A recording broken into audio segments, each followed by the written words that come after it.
Hi, I'm Lisa Gilby, and this is the brand new series of the Style Stories podcast.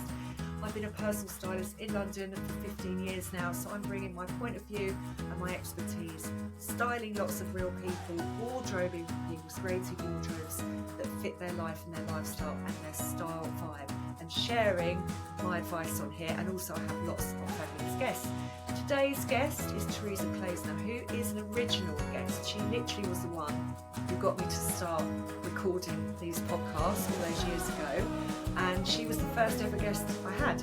Teresa is a mindset coach, and exciting news that we have to announce to kick off this new season. Teresa and I have created a style workshop all about finding your personal style, and we're going to be running in London on Saturday the 15th of March. So I think at this point we're all feeling a bit wintered out. You know, it's been a long slog really of bad weather, freezing cold weather, staying indoors, central heating, feeling a bit rubbish, dry skin, etc. And at this point everyone is desperate for spring, and spring is a really great time to look at your wardrobe, reassess what's in there, and it always feels like a chance for a new slate and a new beginning. So that's why we're running the workshop on the 15th of March, which is a Saturday, because people's heads will be in that zone. You know, how do I want to dress? What isn't working with my existing wardrobe? What needs to change?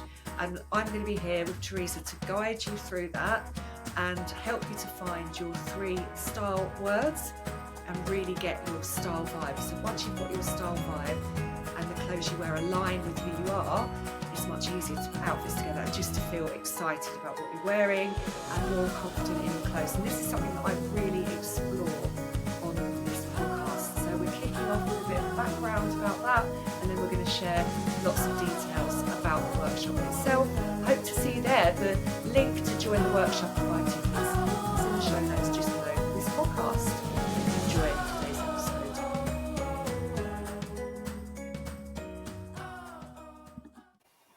Welcome back to the brand new series of the Style Stories podcast. I have got an OG guest joining me today, Teresa Kleisner. She was literally the first ever guest on this podcast and the one that got me to start it. Welcome, Teresa. Thanks for joining me for the new season.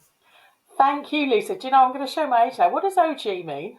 Original, OG. Oh, okay. You're the OG guest on my podcast. I think I've done your podcast now about 3 times. Yeah. Probably each series.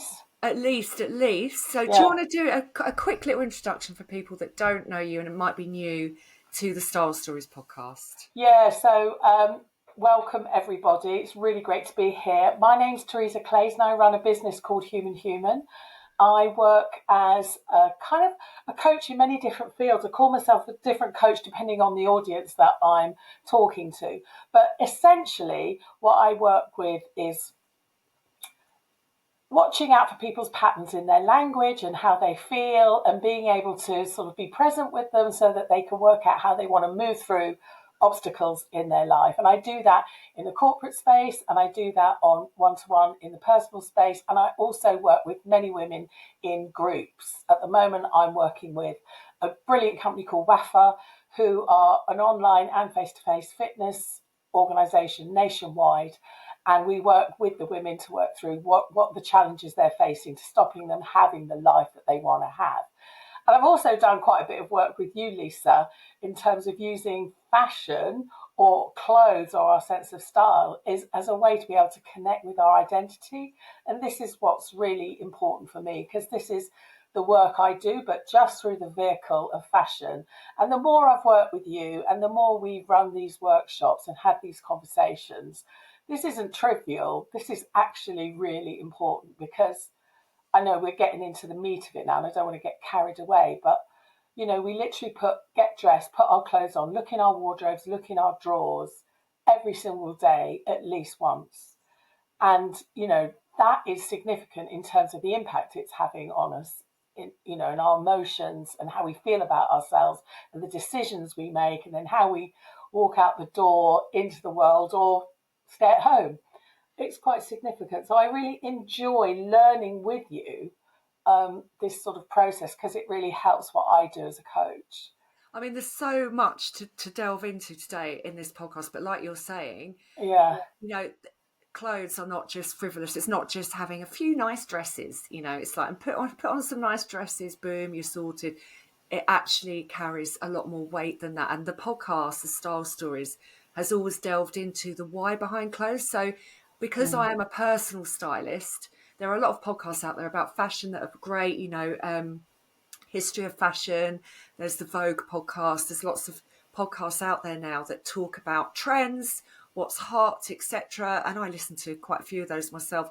But this is about personal style. So I have a different point of view, I think. So I've worked with people who have got lots of jobs, you know, I haven't got lots of jobs, but lots of different jobs my clients have. So, you know, banking, I get lots of lawyers, some stay-at-home mums, lots of different people from all walks of life. I work with men as well, but I help them to wardrobe. So I help them to get a whole wardrobe that works for their lifestyle. And that's a different skill set really, and a different point of view yeah, to being a fashionista who is sitting on the front row, and you know, a magazine editor who is assessing what the latest trends are, what we're going to be wearing, trend forecasting, all of that. So I love all that world as well, of course. I love fashion. It's the world that I live in.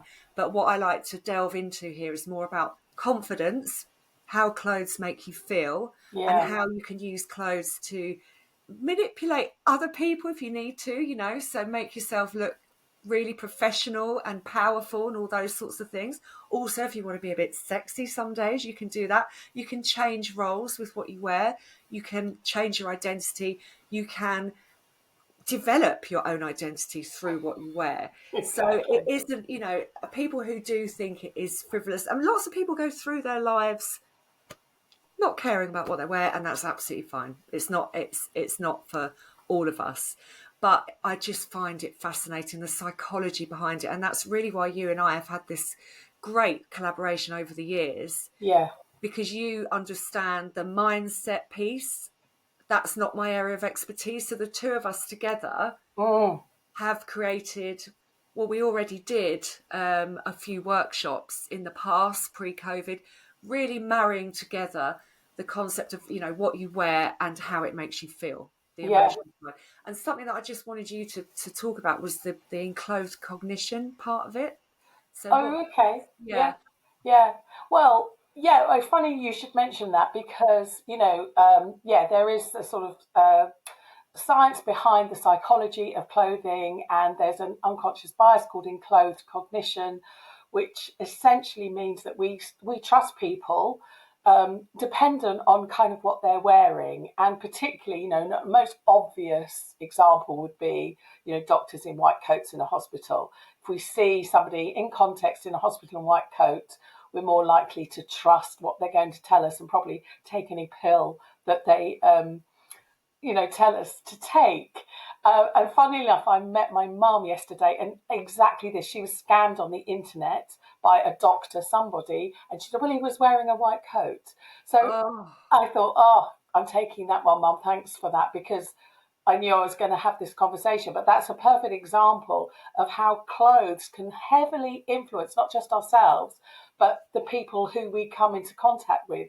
You know, it influences our emotions in how we feel, but also we're sort of knocking into somebody else's personal narrative, personal stories in the way that they view us. So there's all of this kind of dance going on just by what people are wearing within a space. I'm talking about a hospital, and of course you often clothe people who are going into work, and you yeah, think of all the personal stories and all the narratives that are going on in that space. You want to show your professionalism, how good you are at your job, that you're sort of sociable, and whatever you wear is going to reflect that, both in how you feel but in how somebody else observes you. So that's the sort of enclosed cognition, is this kind of scientific research behind all this stuff that you and I and your listeners know already, but sometimes it's nice to have a label on it to say, oh God, yeah, that's what I think, and there's been some research, and therefore it's a thing, it's a fact, you know. There's been lots of scientific research. I mean, you know, I always say this as well on the podcast. Yeah, in an ideal world, of course, we should be able to wear whatever we want and go, and you know, we should only be judged on our ability to do a job well. Yeah, Right? Of course, that's right. But the way humans communicate is not just, you know, verbally, it's non-verbal. We pick up visual cues. We're very, very visual.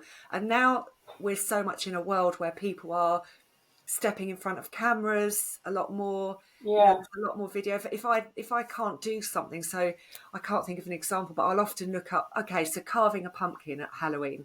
I wanted to carve this pumpkin. My son was like, let's do a Sonic the Hedgehog one, whatever. And you know, I will go onto YouTube and look at a tutorial. We live in more of a video visual world where visual communication is actually a huge, like, bigger thing, really, and it's also competitive as well. So to give you some kind of competitive edge would be to pay attention to what you wear at work. And I'm not saying you need to go to work every day serving up a look, right? So you're suddenly like got to be this like hugely fashionable person. That's not what I'm talking about here at all.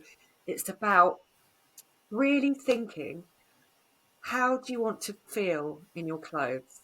yeah. What image do you want to project? What do you want others to think about you? What do you Yeah. want them to know about you? Not think, because that sounds like you're, you know, you're get being judged, which Well, which you kind of are, but I don't mean it in that sort of no, I way. mean it's interesting you say. I mean this is linking to your identity or your self-expression. How do you want to express yourself in your clothes? And I don't know what you think, Lisa. We come from different generations, but I was born in the 60s, sort of was growing up in the sort of late 70s fashion, 80s, 90s. There was very distinct ways of dressing and aligning yourself with a particular way of thinking, mostly related to around the music that you listen to. And then that music sort of defined who you were. Yeah, I'm into, when I was particularly young, say like 16 in the early 70s, I wasn't a punk, I was like a soul girl. And so there I would wear pegs and loafers and, a belt that kind of went over like military style and, I spent my young days searching out these, what I felt was really groovy clothes, which could precisely say, yeah, I belong to this kind of group of people. And, and prior to, before I was doing that, there was, of course, the mods. Are you a mod or are you a rocker? You're only one thing or the other. But I just was thinking that as you were talking about how these days we're more visual. And I was kind of thinking, well, I think we've always used fashion in a visual way to align ourselves with some kind of identity. I think the thing with that is now, many decades later, I'm now 63, I want to be telling a different story about myself. I don't just want to be saying, I'm a soul girl and I like disco funk kind of soul music. I've lived more of a life now. I've got lots of facets to my identity, and I want to draw that in um, and show that to whoever I'm sort of colliding with in what I wear. It seems to be the fastest, quickest way that I can do that without words. So I feel like, over the decades, I have gone through these kind of identity changes, which I've used to align myself with how I feel at the time, but also what kind of stage of life I'm in. And I don't mean that I'm okay. Yeah, I'm 63. I don't feel like I need to dress like a 63-year-old, whatever the hell that is, because there isn't any rules really, is there? Mm. But I want to show something else about my character, that actually, yes, I'm 63, but I'm also very vital. I'm very alive. I'm, a sort of extrovert. I'm, sociable, and I want to show that in how I wear. And it's clothes that can do that for me fast. Maybe where I'm walking into spaces where I've not met people before, I think, yeah, this is going to show these people who I am quite easily. Yeah, Does that answer your question? 100%. And it's really interesting, actually. You're talking about being in alignment, because I was watching a really interesting video yesterday about finding your personal style. A good way to describe it is wearing things that are aligned with who you are today, which is exactly what you've just explained. Yeah, We evolve all the time. You're not going to find your style one day and go, right, that's my style, off I go by, I'm going to wear that for the rest yeah, of my life. I'm a classic dresser, see you later. Things happen. Like you say, your point of view changes. So it's having a point of view. It's enjoying wearing certain things at a certain season in your life, because we all have different seasons. yeah. But it's about feeling aligned. So you want people to know that you're saying you're 63, but you don't want to wear what a typical 63-year-old would wear, Yeah. whatever the hell that is, because I don't want to pretend I'm not 63. I really don't mind. But in fact, I'm quite proud of my age and who I am and how I'm showing up at this age. So it's not that I want to pretend that I'm, in a different decade. But I want to convey that within that, I've actually got so much more to me than just the number of my age. And I think that's how I marry my identity with clothing. I mean, whenever I see someone in a room, if I enter a room, like you say, if I was going to a conference or something, and I Mm. saw a woman who was dressed in a really confident way with vibrant colours and, really interesting silhouettes, Yeah. I would immediately just think she has a really good sense of self. Yes. Like, she looks aligned, and therefore she to me is interesting, and I want to talk to that person. Absolutely. You And know, that goes with what you were saying about confidence. That yeah, when you can get that sweet spot of enabling your clothes to tell the narrative of who you feel you are, yeah. then a confidence comes with that. So, I mean, I think that's the key, isn't it? And what you try and do, with your styling, it is literally hitting that balance, isn't it? It's not wearing clothes that make you feel uncomfortable and say, well, okay, but this isn't me. It's exactly hitting the nail on the head. But there's a caveat to that, because we are, with consciousness, able to step outside of who we are and have a play and practice with different identities for different occasions. So it's not that actually we stay in one vibe.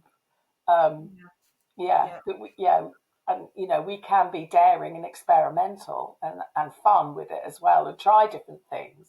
And ramp it up at certain times, and Yeah, don't sort of, make yourself small and try to be safe all the time, because it's good to explore it and to explore your style and the things that align with you now. I mean, like, so when I do a wardrobe, I'm styling different people. I don't give them all the same things in their wardrobe. They all need different things. They've all got a different vibe. They've got a slightly different lifestyle. Some live in the country with 3 kids yeah, and a dog. Others live in an apartment in London and have a really high powered job as a corporate lawyer. There are going to be different things these people need yeah, to make sure they have the right thing to wear for every occasion. yes, And a lot of people rarely need to ramp it up, really ramp it up now, actually. We live in a world where everyone's gone really pretty casual, but it's still nice to feel pulled together and to find a few key pieces that feel aligned with you, but feel almost like, when you put something on, it's like, oh, this really feels like me. It's that feeling, isn't it? yeah, And, you can have two people. So I trained at styling school years ago, London College of Fashion, got taught body shape, colour analysis, all the technical aspects of style. And if you apply that to, say, two women who are exactly the same height, they weigh the same, they've got the same body shape, they're the same colouring, but you put them in the same dress, mm. one rocks it and the other one doesn't. What is that? It's that intangible Yeah. essence that we I think have. it is intangible, because there is something around. Have you heard of dopamine dressing? Yes, yeah, yeah. So that's kind of about uplifting your mood, and what you're saying there sort of speaks to me of where that person is at that moment when they try on that outfit. What's their mood at the moment? Because if they're feeling a little bit down, that's going to reflect in their posture, in their thoughts, and how they project themselves, and that all adds into the outfit, doesn't it? I'm It not saying does. that's necessarily, you're talking about a certain something else. But, I think this idea of dopamine dressing, to use clothes as a little power uplift, uh, is really, something that we can all kind of leverage. It's a tool, It's a exactly. It's tool, a yeah, tool to leverage, but also, it's called armor quite a lot, for a yeah. reason. So if you've got like a really big presentation, we're going to get on to one of the main parts of the show in a second, which is the workshop that we're running. Oh, yeah, So, if you've got a big presentation or a workshop or panel chat or, anything, or pitch for some new client business or whatever at work, you will consider what you're wearing. You're obviously going to consider what your pitch is and what you're going to be saying, mm. but feeling really comfortable and powerful so you can really step into your power can happen from what you wear and just having a few key pieces. But I just think, feel like I you. think all your listeners, I should say, we all have some idea of this. Because like I said, we've been getting dressed every day of our lives. And so I think we're subconsciously or maybe consciously well versed in how clothes can make us feel. But I think sometimes we don't, depending on how we see our sense of fashion, we might see it as frivolous or not important enough as other things in our life to, like you say, to use as a tool.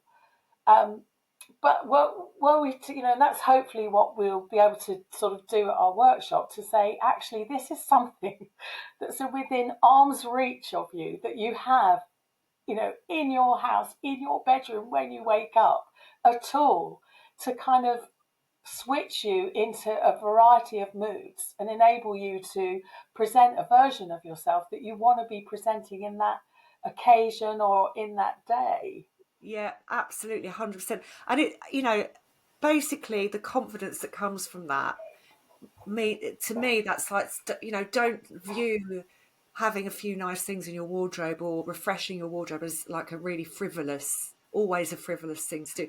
If you can think it through and get it right. But this is the thing: people are bamboozled by choice, and they get to the point where we have so much choice on Instagram every day, on TV. You should be wearing this, you should be wearing that, and people are like, I don't actually know who I am today. What is my identity? What do I even want to wear anymore? I might, people lose their style mojo along the way. They might never have had a style mojo. They've Yeah, never paid attention to it, or they feel like because they've got older, they can't wear certain things yeah. anymore.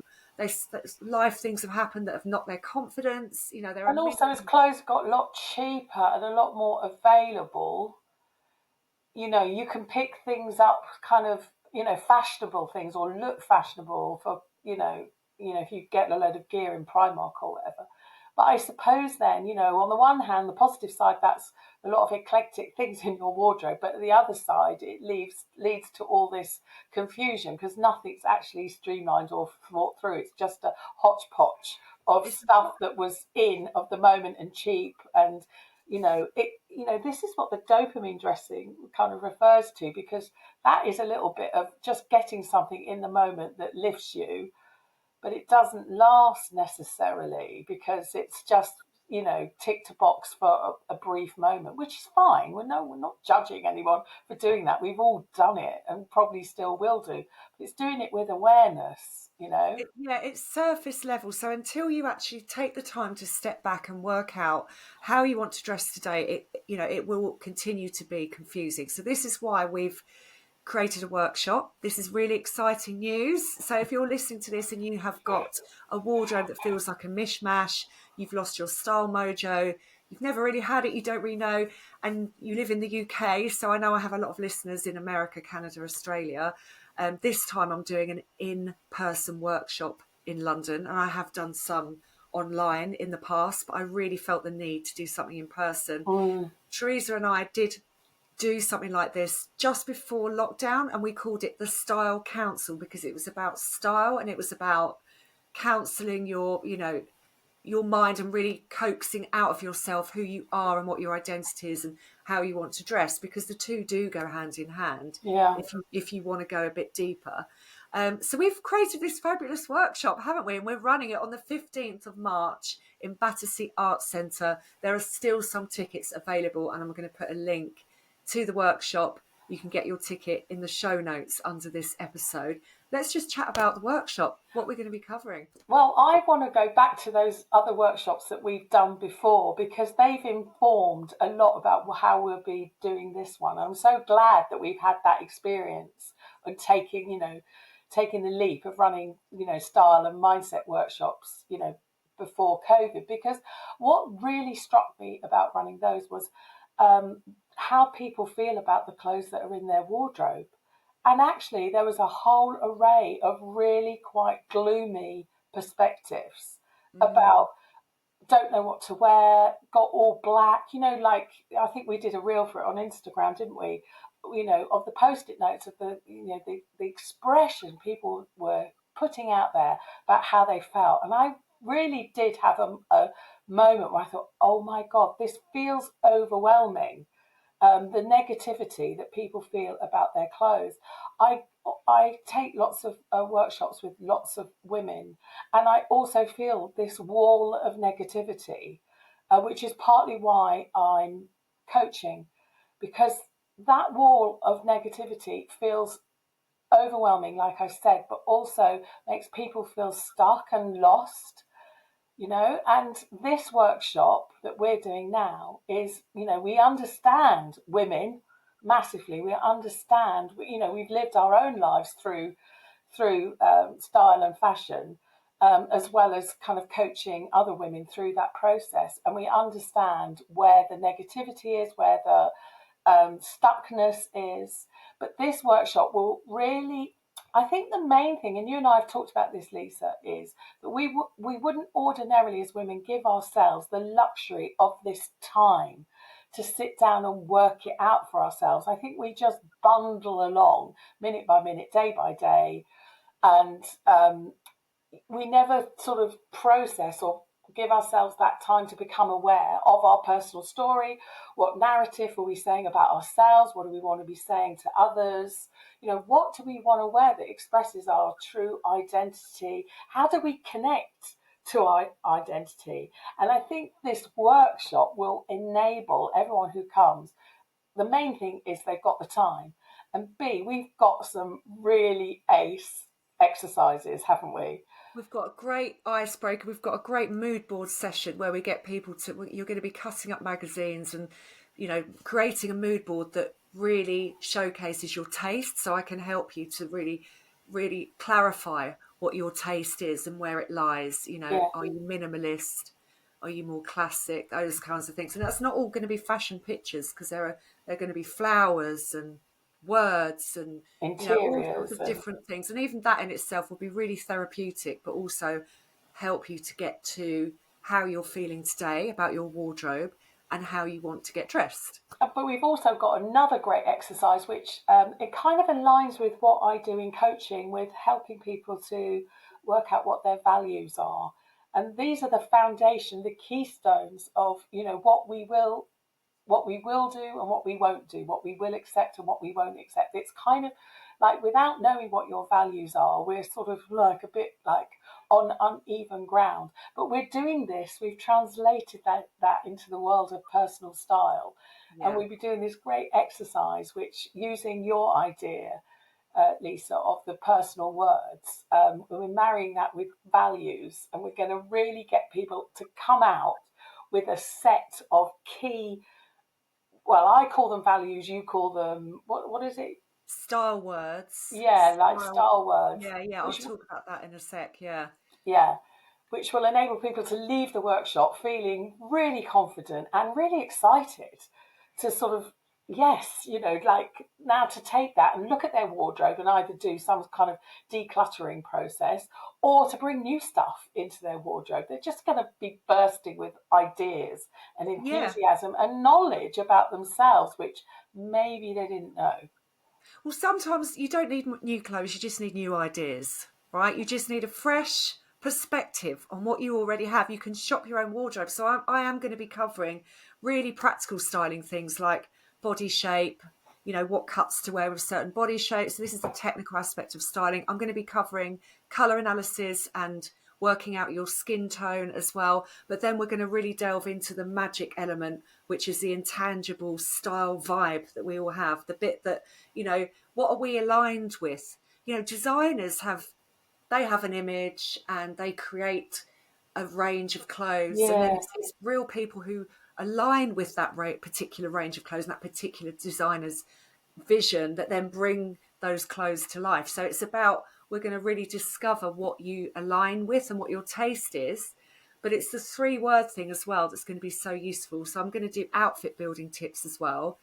Opposites attract, so wear masculine with feminine, wear tough with soft, wear tailoring with ruffles. You know, there's going to be lots of tips and tricks that I'm going to bring in so you can look at your wardrobe that you already have with fresh eyes and fresh ideas. So that in itself is going to be really exciting. I love you saying there, shop your wardrobe. Yeah, shop your own wardrobe. Just have some new ideas. Like some people just like, I don't know how to wear this. Then we'll come up with an idea. So you can come to the workshop with something you don't know what, you know, how to wear it. Tell me about it. We'll work out. We'll give you ideas. Yeah. How to wear it. It's a really practical space where you can ask questions and get the answers and get one-on-one help from Teresa and me as well. Yeah. And then the 3 style words is really clarifying your style in adjectives. So one word is emotional, one is practical, and one is aspirational. There's a stylist called Alison Bornstein who has popularised this method, which is something that we all got taught at style school at London College of Fashion. So using adjectives to describe how you like to get dressed so that the mix of clothes you're wearing fits those 3 style words and it feels aligned with you. Yeah.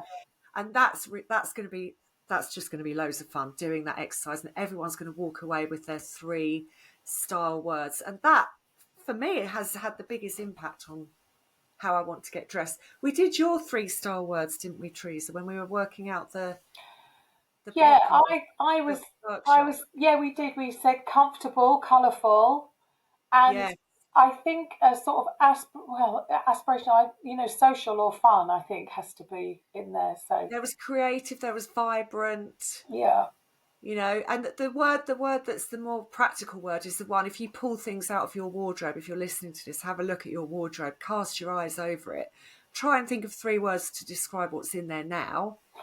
And then, you know, if it's all practical, there are some gaps. You need some more fun in there. If there's no tailoring, maybe you need a bit of polish in yeah, the wardrobe. So I'm going to be rationalizing all of this yes, in the workshop through practical yes, activities. yes. And I can't wait. I'm so excited. We've got lunch there as well. 2 coffee, cake. We've got the lot, The guys. perfect We've got the lot. female loving with fashion. I mean, who doesn't love that? I think the main thing though is women giving themselves time to work this shit out. Really. Yeah, we're going to have a laugh while we're doing it as well. We are, even though we are working very hard behind the scenes, we're both very experienced. We also do like a laugh, and we will we will be making it fun. It's not going to be really deeply scientific or anything like that. This is, No, totally no. Yeah, I think it's important to say that actually, because I'm talking about mindset, and sometimes that can sound quite heavy. heavy and a bit sort of frightening. People think, oh, I don't want to do that kind of work. It's not It's like not you're going to be like it's that. not like going to therapy. It's not going to be, but although No, it is in a way, it is in a way. nothing like that. Yeah.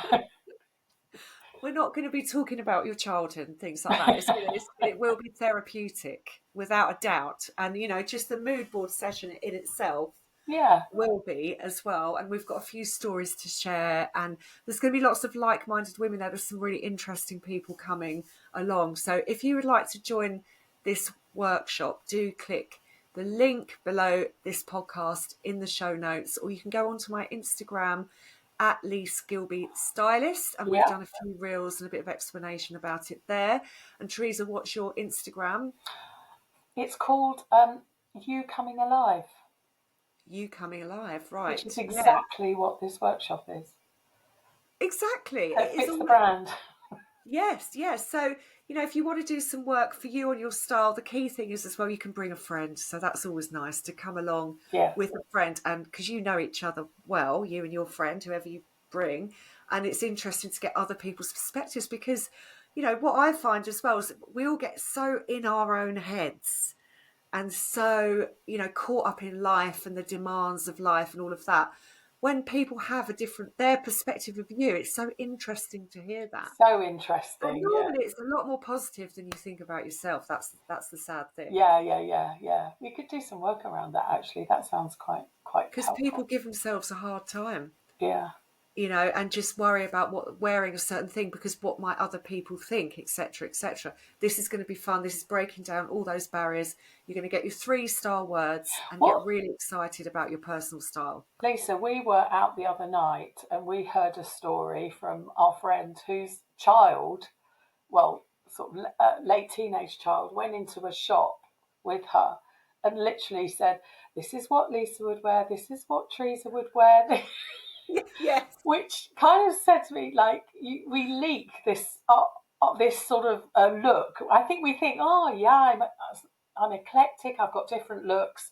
No, I think it can be sort of homogenized because my daughter's done that with me. Said, oh, that's something that your friend would wear. That's something. I think, oh God, yes, it is.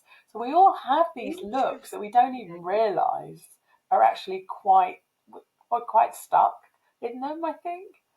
There will be certain things exactly that people say, God, that's so Teresa. Oh, I can see Lisa wearing that, you know, blah, blah, blah. And anyone listening, there'll be certain things that really speak to you.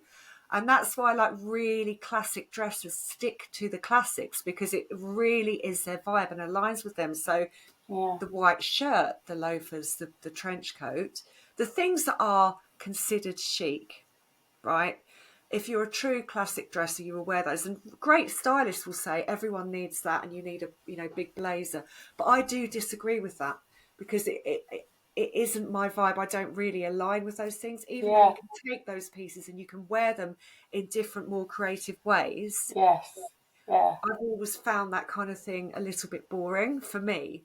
Yes. So Yeah. even though they're chic, and you know, Yeah. as well with the 3-word thing, that's what I wanted to say. In my dream head, in my ideal world, I want to be chic, but I am not. Yes. Same.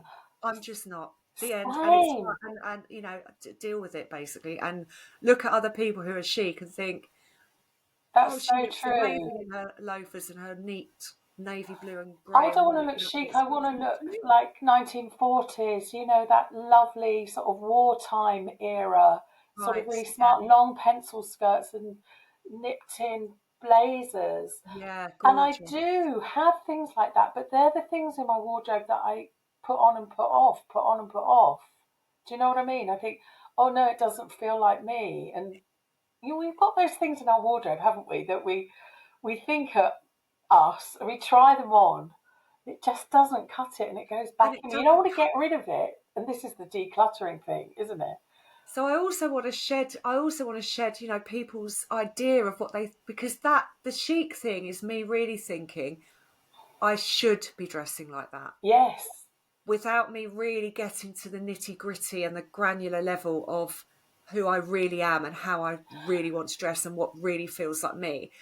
I should be dressing chic in because that's what stylists say, fashion stylists and yeah. editorials Do you, say that's what you should be wearing to look chic and put together. I know where this idea, this notion comes from for me. Is I kind of obsessed a bit when I was a little girl over my mum's going away outfit when she got married in the 50s, which was exactly what I've just described to you.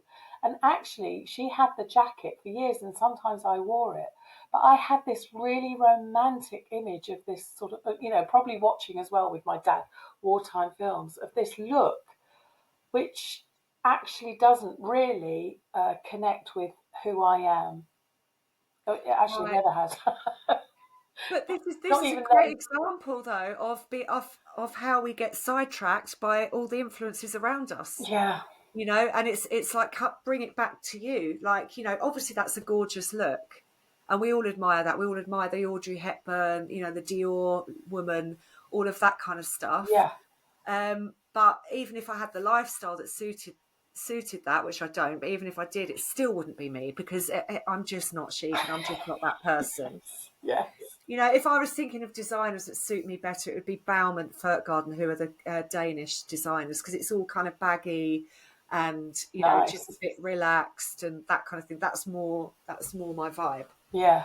So we're going to be getting to your vibe if you come on the workshop, and that's really going to be the key focus of the day, because I can teach all of the technical aspects of it, but none of it's as important as finding your personal style. And that's what I always talk about here on the Style Stories. Thank you so much, Teresa, for joining me. Thanks so much, Lisa. Always good. Really lovely to chat with you. Love it. And I'm so excited. Yeah, so excited about the workshop. And we've kicked off the new series of the Style Stories podcast. Yay. Thanks for listening, everyone. I'll see you next time. See you next time.